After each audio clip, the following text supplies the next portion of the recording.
जनता अख्तर ईमान और पतन साहब के उम्मीदवार को कामयाब करेगी।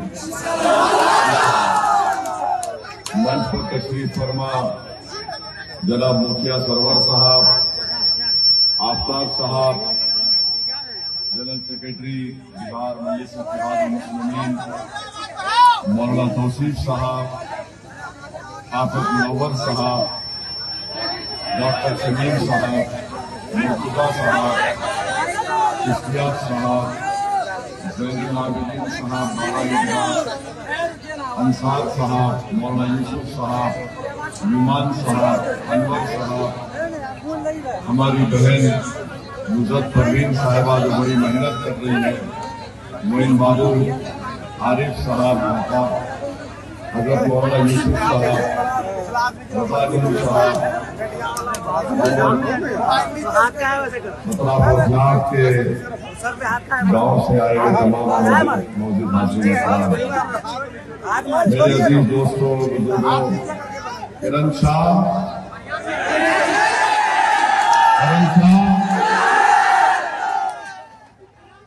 अब ये भी सुन लो, पतंग छाप का वोट दी है,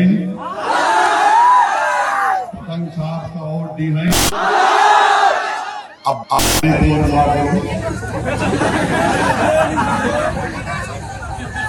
बाहरी का मामला कहाँ है? अब इन लोगों को परेशानी ये है, एक तो असदुद्दीन ओवैसी सीमांचल को आकर सीमांचल की लड़ाई 11 साल पहले शुरू किया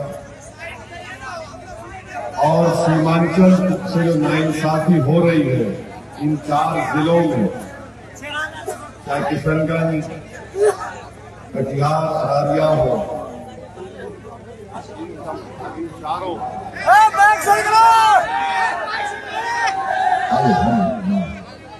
वो नाइंसाफी का नाम लेते ही लाइट बंद होती है। तो खैर हम आपको बता रहे थे कि सीमांचल को मंसूबाबंद तरीके से पिछड़ा रखा गया। बिहार में सबसे कम पढ़े लिखे लोग सीमांचल में हैं। बिहार में सबसे ज्यादा बच्चे स्कूल के बाहर सीमांचल में हैं। पूरे बिहार में सबसे ज्यादा बच्चों में अगर कम खून है उनके जिस्म में तो सीमांचल में है। सबसे ज्यादा बच्चे अपनी माँ की कोख में 9 महीने रहने के बाद जब एक माँ उसको पैदा करती है तो उनकी मौत सबसे ज्यादा जो होती है वो सीमांचल में होती है। सबसे ज्यादा सीमांचल में 90% हमारी माँ और बहनें अस्पताल नहीं होने की बिना पर घर में अपनी औलाद की डिलीवरी करती है। सबसे ज्यादा जमीन कटती है सैलाब से, ताजबंद का काम नहीं होता, किसान को उसकी कीमत नहीं मिलती। पूरे बिहार में सबसे ज्यादा यहाँ पर नाइंसाफी होती है। और नरेंद्र मोदी आकर कहते हैं कि सीमांचल में घुसपैठिया घुस रहे हैं और दूसरी तरफ तेजस्वी यादव कहता है कि हम चरमपंथी हैं। मेरे अजीज दोस्तों और बुजुर्गों, हम आपको ये बात बताने के लिए आए हैं कि सीमांचल की लड़ाई मजलिस उस वक्त तक लड़ती रहेगी जब तक सीमांचल से इंसाफ नहीं होगा। और सीमांचल से इंसाफ का मतलब ये है कि मासूम बच्चों को उनकी जान बचे। जब जो माँ की कोख से पैदा होते, जब बच्चे होते हैं तो उनके जिस्म में खून रहे, बच्चों के लिए स्कूल रहे, बेटियां कॉलेज से अपनी तालीम मुकम्मल कर सके, अस्पताल में डॉक्टर और दवाइयां मौजूद हो, ब्लॉक में रिश्वत का खात्मा हो, किसान को उसकी फसल की कीमत मिले, यहाँ पर पुल बने, यहाँ पर रोड बने। ये मजलिस इत्तेहाद मुस्लिमीन सीमांचल के लिए करना चाहती है। मैं आपसे अपील कर रहा हूँ कि आप मजलिस इत्तेहाद मुस्लिमीन को पहले भी कामयाब किया और आपके इत्तेहाद को देखकर ये तमाम जालिम लोग एक होकर आपको असबियत का शिकार करना चाहते हैं। कोई एक तरफ कहता है कि अख्तरुल ईमान यहाँ का नहीं है, तो दूसरी तरफ कोई कहता है कि कुलैया के नाम पर वोट दो। मैं आपसे ये कह रहा हूं, अगर आप कुलैया हैं तो फख्र से कहिए कि आप कुलैया हैं। अगर आप सुरजापुरी हैं तो फख्र से कहिए आप सुरजापुरी हैं। अगर आप शेरशाहवादी हैं तो फख्र से कहिए शेरशाहवादी हैं। अगर आप शेख और अंसारी हैं तो फख्र से कहिए। मगर याद रखिए, सबसे अहम बात यह है कि हम अपने इत्तेहाद को कमजोर होने ना दें। जो ये कहेगा कि अगर हम असबियत के नाम पर वोट का अगर कोई मुतालबा करता है तो वो आपका दोस्त नहीं, वो आपका दोस्तनुमा दुश्मन है। क्योंकि सीमांचल की सरजमीन पर मुसलमान के साथ हमारे हिंदू भाई भी रहते हैं, हमारे दलित भाई भी रहते हैं। और अख्तरुल ईमान ने सही कहा, जब नरेंद्र मोदी गुजरात से निकलकर बनारस में जाकर 3 पार्लियामेंट इलेक्शन जीतता है तो कोई जेडीयू और बीजेपी का उसको ये नहीं कहता कि बाहर से आया है। और आज यहाँ पर जनाब सबा जफर साहब कुलैया के नाम पर वोट मांगते हैं। हम पहले सबा जफर साहब से एक सवाल करना चाहते हैं, मस्जिद कुलैया या शेरशाहवादी की नहीं होती, मस्जिद मुसलमान की होती है। मस्जिद का मालिक ना सबा जफर होते हैं ना असदुद्दीन होती है, मस्जिद का मालिक अल्लाह होता है। दरगाह किसी बुजुर्ग की होती है, आस्थाना होता है, उनका खानका होती है, कब्रस्तान होता है। मोदी ने एक ऐसा काला कानून बनाया जिसके जरिए से वो मस्जिद को छीनना चाहता है, दरगाह और खानखा और कब्रस्तान को छीनना चाहता है। आप फैसला करिए, नीतीश कुमार, नरेंद्र मोदी, चिराग पासवान, कुशवाहा, चंद्रबाबू नायडू ने मिलकर इस काला कानून को बनाया। और वक्फ का मालिक अल्लाह होता है। वक्फ का मालिक ना सबा जफर होता है ना कोई इंसान होता है। अगर कोई जायदाद को वक्फ करता है तो सुबह कयामत तक वो वक्फ भी रह सकती है। अब ऐसा कानून मोदी ने बनाया। हम सबा जफर साहब से पूछना चाहते हैं, आप इस पर क्यों नहीं कुछ बोलते? क्या आप वक्फ के कानून पर जबान खोले? अरे अगर किसी कुलैया ने अपनी मस्जिद बनाई सारे सवाब के लिए, अपने बाप के लिए, किसी के लिए, अगर कोई मस्जिद छीन लेगा तो सबा जफर साहब, कहां गई तुम्हारी गीरत ईमानी? कहां गई तुम्हारी गीरत ईमानी? हमियत कहां गई? कम से कम इसको तो सोचो, जो हमारी मस्जिद को, हमारे मजहबी तशक्कुस को खत्म करना चाहता है, वो इस तरह का कानून बना रहा है, तो आप क्यों खामोश बैठे? इलेक्शन आएंगे, चले जाएंगे, मगर मस्जिद तो रहेगी ना। और हमारा आपका ईमान क्या है कि हम मर भी जाएंगे, हमारी नस्लें खत्म हो जाएंगी, और जब अल्लाह कयामत को लाएगा उस वक्त दुनिया की मस्जिदों को अल्लाह जमीन से उठा लेगा। घर खत्म हो जाएंगे, खेत खत्म हो जाएंगे, पहाड़ रुई की तरह उड़ाए जाएंगे, मगर मस्जिद को अल्लाह उठा लेगा। सबा जफर साहब, जो चीज सुबह कयामत तक कायम रहने वाली है, उसको छीनने का कानून आपका मोदी बना रहा है। और उस कानून के खिलाफ पूरे देश ने देखा, सीमांचल की जनता और हमारी माँ और बहनों ने देखा कि पार्लियामेंट में खड़े होकर अगर किसी ने संविधान का हवाला देकर उस कानून की खिलाफ और उस कानून को काला कानून कहकर उस कानून को फाड़ दिया, तो उसका नाम असदुद्दीन ओवैसी है। सबा जफर साहब उस कानून को फाड़ना नहीं चाह रहे हैं, क्योंकि अगर वो कानून के बारे में बात करेंगे तो मोदी का फोन आएगा, क्या कर रहा है, बैठ खामोश। हम किसी के बाप से नहीं डरने वाले हैं। सच्चाई को बयान करना यही हमारी फितरत में है। अगर कोई ये कहेगा कि तुझे गोली मार देंगे, तू बोलना बंद कर दे, हम मौत को पसंद करेंगे, झूठ को और बातिल को कभी कबूल नहीं करेंगे। ये सबा जफर साहब को सोचना चाहिए। सबा जफर साहब, आप जाकर लोग को डरा क्यों रहे हैं? और ये सीमांचल की जनता है, वक्तिया तौर पर देख लेगी, मगर पोलिंग बूथ में जाकर तुम लिख के रख लो सबा जफर, ये कलमे की उंगली उठेगी और तुम्हारा गुरूर, तुम्हारा अहंकार पतंग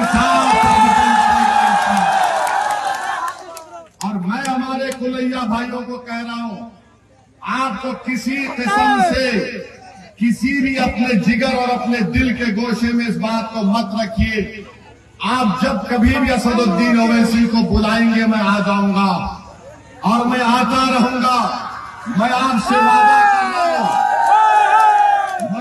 वादा कर रहा हूं कि इंशाअल्लाह ताला अख्तर ईमान अमूर ब्लॉक में और बैसा ब्लॉक में हर हफ्ता 2-2 दिन एक ब्लॉक में बैठेंगे और आपसे मुलाकात करेंगे। और सुनिए, चुनाव होने के बाद अमूर ब्लॉक में और बैसा ब्लॉक में मैं इंशाअल्लाह ताला मजलिस इत्तेहादुल मुस्लिमीन की तरफ से वहां पर एक दफ्तर बनाऊंगा जिसका नाम दारुस सलाम होगा। वहां पर और जितने काम अभी नहीं हुए हम मानते उस बात से काम होना है, मगर इस बात को याद रखिए, ये सबा जफर 20 साल से नीतीश कुमार मुख्यमंत्री है। कुछ काम तुम भी तो करा सकते थे, नहीं करा सका। तुम तो नीतीशवा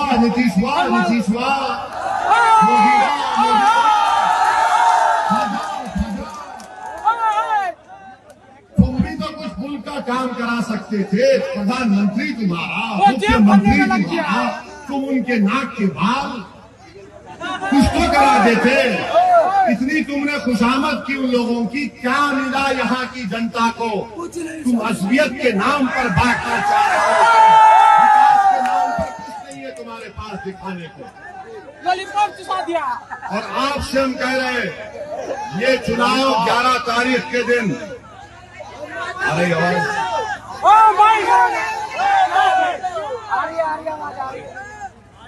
ऑपरेटर कहाँ है? 11 तारीख को आप लोग वोट डालने जाएंगे। हम आपसे अपील कर रहे हैं, ऑपरेटर कहाँ है? ये मोडीवा नीतीशवा बोलने पर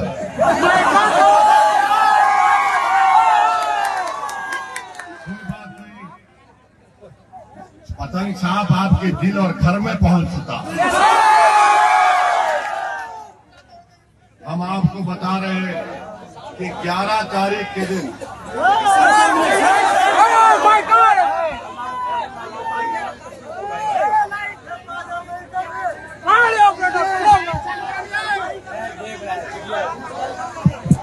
आगे हाँ, ठीक आराम से, कोई प्रॉब्लम नहीं।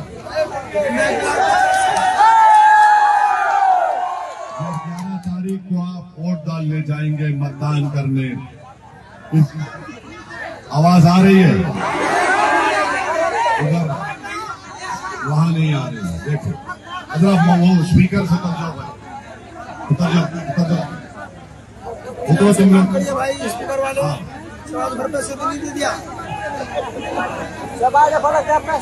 अभी सुन लीजिए, आप आए हैं तो 11 तारीख के दिन एक वोट आपके नाम पर होगा। मोदी के वक्त के काले कानून के खिलाफ आपको वोट देना है। हो गया।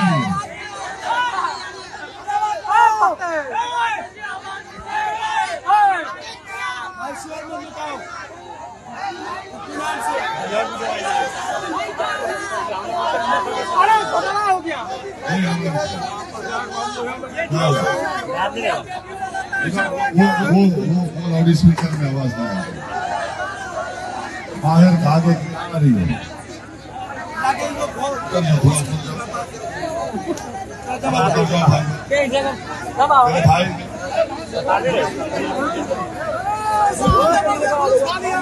स्पीकर लाउड स्पीकर आगे ऊपर वाला जो है वो दूंगा। तो अभी जैसा है सुन लीजिए, आप थोड़ा सहमत होगी। सुन लीजिए, आगे थोड़ा करीब आ जाइए, और करीब आ जाइए, आ जाइए, करीब आ जाइए। आप कूद के आ जाओ, कूद के आ जाओ, आ जाओ।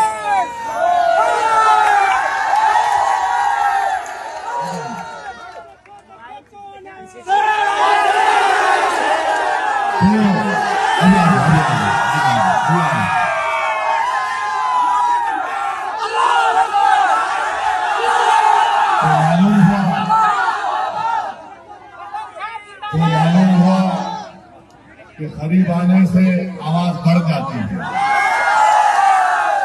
करीब आने से ताकत मजबूत हो जाती है, दूर जाने से दुश्मन कामयाब हो जाता है।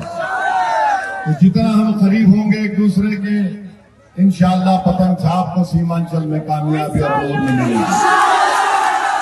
तो 11 तारीख के दिन आपको जब वोट डालेंगे तो इस बात का ख्याल रखिए, जो कोई आकर कहता है तीर या बीजेपी, उससे पूछिए मस्जिद छीनने का कानून तुमने क्यों बनाया।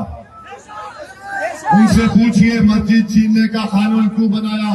और अगर कोई बोलता है गलत है तो मैं तुमको चैलेंज कर रहा हूं, 11 तारीख से पहले बल्कि 9 तारीख से पहले तुम बिहार में किसी जगह पर वक्त और मुकाम बता दो, तुम लाखों लोगों को लेके आओ, मैं अकेला आऊंगा, तुम 10 मिनट मेरे दलीलों का जवाब नहीं दे पाओगे। मैंने पार्लियामेंट में 128 पेजेस की रिपोर्ट लिख कर दी, 128 पेजेस सफात पर मुश्तमिल थी। दूसरी बात, कोई कह रहा है कि देखो अगर मिलकर नोट मैदान डालेंगे तो कोलैया जीत जाएगा। मस्तान साहब जो माशाल्लाह ज़ईफ हो चुके हैं, मगर मस्तान साहब 30 साल के एमएलए थे। क्या अख्तर भाई 30 साल के एमएलए थे। मस्तान साहब जब आप चल नहीं सकते, जब आपका सेहत साथ नहीं दे रहा है, आखिर ये हिरस क्यों है आपको? आप घर में बैठिए। अख्तरुल ईमान एक नौजवान है, अख्तरुल ईमान हरकियाती है, मगर आप सिर्फ असलियत को फरोग दे रहे हैं। एक तरफ मस्तान साहब सुरजापुरी का नाम लेते तो दूसरी तरफ सबा जफर कुलैया का नाम लेते। मंजलिस के भाई अरे अभी ने बोलना है। अच्छा मिला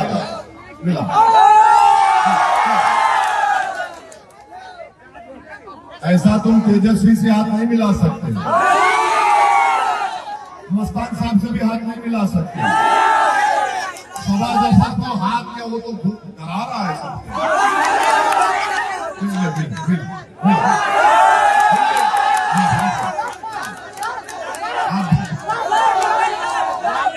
अभी बात खत्म करके सबसे हाथ मिला रहे हैं। मस्तान साहब की सेहत अच्छी नहीं है, हम उनके लिए दुआ करते हैं सेहत अच्छी हो जाए।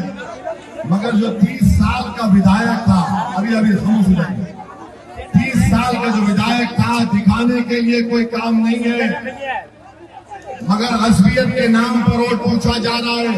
मजलिस किसके नाम पर वोट पूछ रही है? इत्तेहाद के नाम पर। मजलिस किसके लिए वोट पूछ रही है? अमूर के काम करवाने के लिए।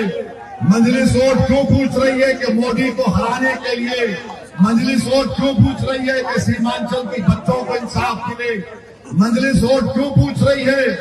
कि आप तमाम को एक शीशा पिलाई हुई दीवार की तरह मुत्तहिद कर दिया जाए, चाहे कोई कुलैया हो, शेरशाहबादी हो या सुरजापुरी हो। याद रखो, इत्तेहाद हमारी ताकत है, इंतशार हमारे लिए मौत है। एक तरफ मस्तान, दूसरी तरफ सबा जफर। ये कोई प्रोग्राम नहीं रखते अमूर के लिए, ना सीमांचल के लिए। सीमांचल के लिए कोई लड़ रहा है तो मजलिस इत्तेहादुल मुस्लिमीन और असदुद्दीन ओवैसी है।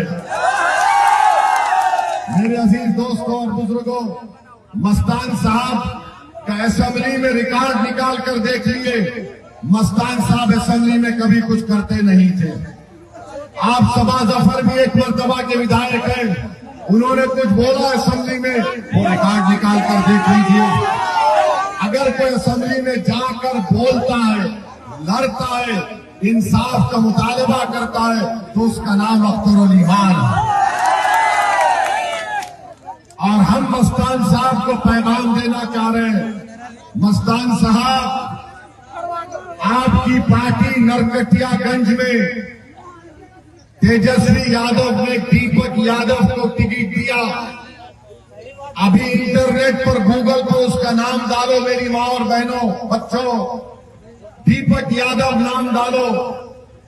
नरकटियागंज से उसका गूगल में इंटरनेट पर फोटो आएगा। दीपक यादव तलवार बांट रहा है। तलवार क्यों बांट रहा है? गठबंधन का उम्मीदवार है दीपक यादव नरकटियागंज से। तलवार का मुर्गी काटने के लिए बांट रहा है या बकरा काटने के लिए तलवार बांट रहा है? बोलो मस्तान, बोलो ये क्यों हो रहा है? एक तरफ मोदी घुसपैठी बोलता है, दूसरी तरफ कोई हमको कहता है कि हम चरमपंथी हैं। इस मजमे में हम इतने लोगों को देख रहे हैं जिनके चेहरे पर दाढ़ी और सर पर टोपी है। तो गठबंधन की नजर में, मस्तान साहब की नजर में सब चरमपंथी हैं। तो सुन लो गठबंधन के लोगों, सुन लो भाजपा और जेडीयू के लोगों, अगर चरमपंथी की निशानी दाढ़ी और टोपी है, पंचवक्ता नमाजी है, कुरान की तिलावत है, हमारी इज्जतदार माँ और बहनें जो सर पर पल्लो या हिजाब या बुर्का पहनती हैं, तो खुदा की कसम हम मरना पसंद करेंगे, मगर इसको छोड़ना पसंद नहीं करेंगे। ये बदनाम किया जा रहा है चरमपंथी कहकर। आप बताइए इस पर मस्तान साहब क्या बोलेंगे? बताओ सबा जफर, मोदी ने सीमांचल में घुसपैठी कहा। मैं आज यहाँ पर आपके दरमियान में खड़े होकर रहमानिया फीड और भट्टा घाट की जनता से पूछता हूँ, क्या यहाँ पर कोई बांग्लादेशी है? कोई नेपाली है? तो फिर किस बुनियाद पर सबा जफर जो पूरे सीमांचल को, भट्टा घाट और रहमानिया फील्ड कैमूर की जनता को बदनाम कर रहा है? घुसपैठिया कहकर किस बुनियाद पर तुम वोट का मुतालबा कर रहे हो? जवाब आपको देना है 11 तारीख के दिन। जवाब आपको देना है 11 तारीख के दिन कि कोई घुसपैठिया नहीं है। हम तमाम भारत के नागरिक हैं, यकीनन हम मुसलमान हैं, मगर भारत के मुसलमान हैं, कोई बांग्लादेश नेपाल के नहीं है। और याद रखो, पटना की कुर्सी पर बैठना है। अब पटना की मुख्यमंत्री की कुर्सी को छीनना है।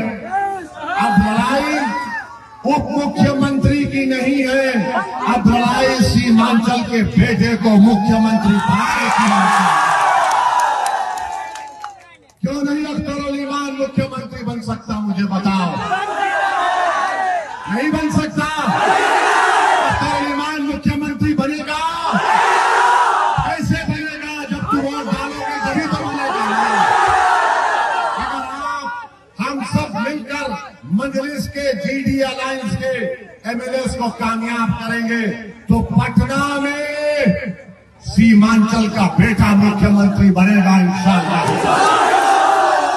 और हो सकता है कि अख्तर अली खान तुम्हारा हायक बढ़ के आए, क्योंकि सीमांचल से इंसाफ, अमूर, बैसा, कोचा दामन, ठाकुरगंज, बहादुरगंज, अरारिया, किशनगंज, कटिहार, इंसाफ उसी वक्त होता जब मजलिस को आप अपने वोट से नवाजेंगे। इख्तिदार जब हासिल करेंगे, इन बच्चों का मुस्तकबिल अच्छा होगा। सैलाब आएगा तो उससे पहले टाटबंद का काम होगा, बारिश होने से पहले पुल का काम शुरू होगा, रिश्वतखोरी का खात्मा होगा। तो मेरे अजीज दोस्तों और बुजुर्गों, आप तमाम 11 तारीख को पतंग छाप वोट देंगे। आप अज़लियत का शिकार नहीं होंगे।